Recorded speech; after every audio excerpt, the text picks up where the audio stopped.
मानता है कि आप कितना कर सकते थे। जब लंका में पुल बनाया जा रहा था पत्थरों को जोड़ जोड़कर सीता माँ को लाने के लिए, तो बंदरों के साथ साथ गिलहरियां भी वहां पत्थर भर रही थी। तो इन सब से कितना पत्थर ही उठेगा। एक बंदर आया तो उठा के फेंक दिया गिलहरी को, भाग यहाँ से, तो इतनी पत्थर बीच में ला रही है। तो मर्यादा पुरुषोत्तम राम के पास वो जाके गिलहरी गिरी, तो गिलहरी को वो प्यार से सहलाए थे ना, तो ऐसा कहा जाता है कि इस पे जो निशान है गिलहरी के पीठ पे, वो राम जी का है। राम जी ने उस बंदर को बुलाया और कहा कि देखो तुम इतना विशाल पत्थर उठा रहे हो तो तुम्हारा शरीर भी विशाल है। ये गिलहरी इतना बड़ा पत्थर उठा रही है जितना इसकी क्षमता है। तो आप अगर कामयाब होना चाहते हैं तो आप ये मत सोचिए कि आप हमने आज 8 घंटे पढ़ लिए या 8 घंटा मेहनत किए। आप ये सोचिए कि आप कितना कर सकते थे। और देखिए, जो सपने देखते हैं उनके लिए तो पूरी रात छोटी पड़ जाती है, और सपने पूरे करने वाले के लिए पूरा दिन छोटा पड़ जाता है। अगर आपके अंदर जिम्मेदारी है ना, तो आप यकीन मानिए आप चैन से सो नहीं पाएंगे। जिम्मेदारी ऐसी चीज होती है जो रातों की नींद छीन लेती है। रात में जगने वाला हर लड़का आशिक नहीं होता। आप सबकी जिंदगी में कुछ कठिनाइयां आएंगी, ठोकरें लगेंगे, लेकिन ठोकर खा के संभलना भी जरूरी है। ठोकरें खाकर भी ना संभला तो ये मुसाफिर का नसीब। राह के पत्थर तो अपना फर्ज अदा कर चुके हैं, और कभी भी मुश्किलों से घबराइएगा नहीं। कोको कोला कंपनी जब स्थापना हुई थी तो 1 साल में केवल इसके 25 बोतल बिके थे। कंपनी का दिमाग हिल गया था। लेकिन आज के समय में दुनिया में हर जगह कोको कोला बिकता है, और इसने तो फिजिक्स को उल्टा कर दिया। लोग कहते हैं ठंडा मतलब तो कोको कोला। भाई साहब, ठंडा मतलब वो होता है जिसका टेम्परेचर कम हो। लेकिन इतना भी कहा कि इसके आगे लोग भूल गए कि ठंडा मतलब कोको कोला नहीं होता है। ठंडा मतलब वह चीज जिसका टेम्परेचर कम है। इसलिए परेशानियों से कभी मत घबराइएगा। आगे बढ़ने के लिए तकलीफ का होना जरूरी है, क्योंकि छांव आते ही इंसान के कदम रुक जाते हैं, और धूप में कभी कदम नहीं रुकते हैं। जरूरी नहीं कि हर चीज आपको किताबें और यूनिवर्सिटी में ही पढ़ाया जाएगा। बहुत सी चीजें हैं जो आपकी खाली पेट और खाली जेब सिखाएगी, जो आपको कोई टीचर नहीं सिखाएगा। कहते हैं जरा सी छेद क्या हो गई मेरे जेब में, सिक्कों से ज्यादा तो मेरे रिश्तेदार गिर गए। लाइफ में सबका स्ट्रगल होता है। हम लोग के भी लाइफ में बहुत बहुत तकलीफें आई थी। जिंदगी में इतने तकलीफ देखे कि अब अगर तकलीफ नहीं होता है तो तकलीफ होता है। जिंदगी ने उस मुकाम पर लाकर छोड़ा है जहां पसंद तो बहुत कुछ है, लेकिन चाहिए कुछ भी नहीं। लोग कहते हैं कि खाली हाथ आए थे खाली हाथ जाओगे, गलत बोलते हैं। लोग भले खाली हाथ आते हैं, लेकिन जब जाते हैं तो अपने साथ कुछ संस्कार, कुछ यादें छोड़ जाते हैं। एपीजे अब्दुल कलाम खाली हाथ तो आए थे, क्या खाली हाथ गए? हमारे जितने देश के लोग हैं उन देशवासियों के लिए एक प्रेरणा के स्रोत बन गए। लेकिन अगर आप खाली हाथ आते हैं और खाली हाथ चले जाते हैं तो आपका पुरुष योनि में जन्म लेने का कोई अर्थ ही नहीं बना। अपनी मंजिल को भुलाकर जिया तो क्या जिया, है दम तुझ में तो उसे पाकर दिखा। लिख दे खून से अपनी कामयाबी की कहानी, और बोल उस किस्मत को कि है दम तो मिटा के दिखा। इसलिए कभी किस्मत को मत कोसिएगा, अपने हौसले से अपनी कहानी लिखिएगा। पसीने की स्याही से जो लिखते हैं अपने हौसले के इरादे, उनके मुकद्दर के पन्ने कभी कोरे नहीं होते। पैसा और समय में तालमेल बिठाना बहुत जरूरी होता है। पैसा कहता है कि तू कुछ करेगा तो हम आएंगे, जबकि लोग गलती करते हैं। लोग कहते हैं कि पैसा आएगा तब हम कुछ करेंगे। ऐसा नहीं है। पैसा कहता है कि तू मुझे आज बचा ले, मैं कल तुझे बचा लूंगा। पैसा बेशक भगवान नहीं है और ना ये आपके साथ ऊपर तक जाएगा, लेकिन पैसा जब तक आपके साथ है ना, तब तक आपको नीचे गिरने नहीं देगा।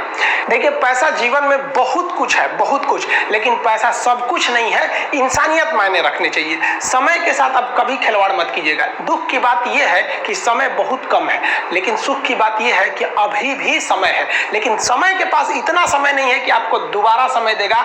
वक्त नहीं लगाइए आपको यह निर्धारित करने में कि क्या करना है, वरना वक्त निर्धारित कर देगा आपका क्या करना है। जीवन में ना अपने अंदर से अहंकार बिल्कुल निकाल दीजिएगा। अहंकार बहुत ही खराब चीज है। कहते हैं कि अहंकार में इंसान को इंसान नहीं दिखता, और छत पे चढ़ जाओ तो खुद का मकान नहीं दिखता। अहंकार नहीं करना चाहिए। छत को बहुत गुरूर था छत होने का, एक मंजिल और बनी और छत फर्श हो गया।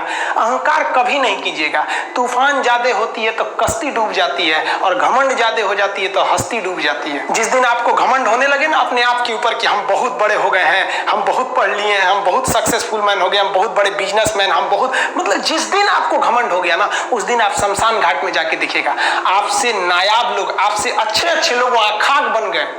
दुनिया में ना किसी से जलन नहीं रखनी चाहिए। देखिए माचिस जो होता है ना दूसरे को जला देता है, लेकिन कभी माचिस को देखे वो खुद को भी जला लेता है। अतः अगर आप दूसरे की बुराई करेंगे, दूसरे के पीछे रहेंगे ना, तो इसमें आपका लॉस होगा। और अगर आपकी कोई बुराई कर रहा है ना तो आपको खुश होना चाहिए कि आप आगे बढ़ रहे हैं। बुराई उसी का लोग करते हैं जो आगे बढ़ रहा होता है, जो पहले गिरा हुआ है उसकी लोग क्या बुराई करेंगे।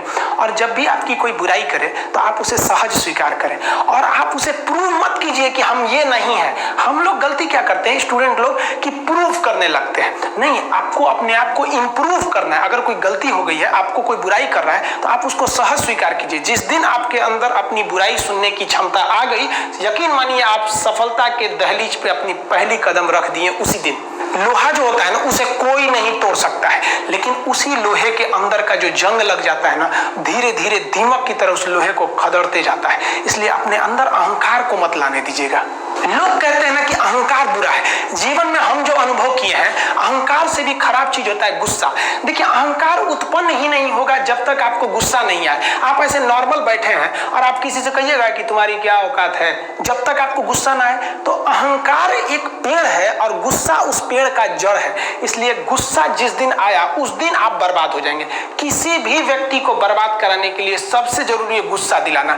आपको पता है लोहार जो होता है, लोहार वो जानता है कि लोहे को हम ऐसे नहीं मोड़ सकते हैं, बहुत ही शक्तिशाली है। इसलिए लोहार ना इस लोहे को ना आग में डाल के इसे गुस्सा दिलाता है। जब ये गुस्से से लाल हो जाता है ना, तो जहां गुस्सा आया आप अपनी ताकत खो देते हैं। और ये लोहा अपनी ताकत खो देता है और एक मामूली हथौड़े के चोट से लोहा मुड़ जाता है। तो जिस दिन आपको गुस्सा आ गया, समझ जाइए कि आप अपनी ताकत खो रहे हैं। देखिए सफलता और असफलता में थोड़ा सा अंतर है। सफलता आपका परिचय दुनिया के सामने कराएगी और असफलता दुनिया का परिचय आपसे करा देगी। इसलिए सफल जरूर होइए। देखिए 97% लोग जो है ना वो थक के किसी काम को छोड़ देते हैं और जिंदगी भर उन 3% लोगों के लिए काम करने लगते हैं जो कभी भी हार नहीं मानते। मेहनत बता देता है कि परिणाम कैसे मिलेगा, वरना परिणाम तो बताता ही है कि आपका मेहनत कैसा था। कुछ लोगों को लगता है कि उनके पिताजी बहुत पहुंच वाले हैं, दादाजी बहुत पहुंच वाले हैं, तो उनकी बदौलत हमें कोई काम मिल जाएगा, कोई जॉब मिल जाएगा। तो कोई ये बहुत बड़ी बात नहीं है। पहचान से मिला काम बहुत देर तक नहीं रहती है, लेकिन काम से मिलने वाली पहचान आजीवन रहती है। कई लड़के कमेंट कर रहे हैं कि सर आप पंखा क्यों नहीं लगा लेते हैं, आपको पसीना होता है। हम क्या बोले आप लोग को, जो पानी से नहाएगा वो अपना लिबास बदलेगा, जो पसीने से नहाएगा एक दिन इतिहास बदलेगा। एक दिन हम सब लोग मिलकर अपने हिंदुस्तान के इतिहास को बदलेंगे, फिर से इसे हम सोने की चिड़िया बनाएंगे। और आप निरंतर मेहनत करते रहिए, दूसरे का देख कर नकल नहीं कीजिए। सीढ़ियां उन्हें मुबारक हो जिन्हें छत तक जाना है। आपकी मंजिल आसमान है, रास्ता आपको खुद बनाना है। अपनी मंजिल को भुलाकर जिया तो क्या जिया है, दम तुझ में तो उसे पाकर दिखा। लिख दे खून से अपनी कामयाबी की कहानी और बोल उस किस्मत को है दम तो मिटा के दिखा। लास्ट में आप सबसे हम यही कहना चाहेंगे कि जहां तेरी याद ना आए वो तन्हाई किस काम की, बिगड़े रिश्ते ना बना दे वो खुदाई किस काम की। बेशक हमें जाना है अपनी मंजिल तक, लेकिन जहां से अपने ना दिखाई दे वो ऊंचाई किस काम की। आप सब लोग का बहुत बहुत धन्यवाद। मिलेंगे नेक्स्ट वीडियो में, तब तक के लिए जय हिंद।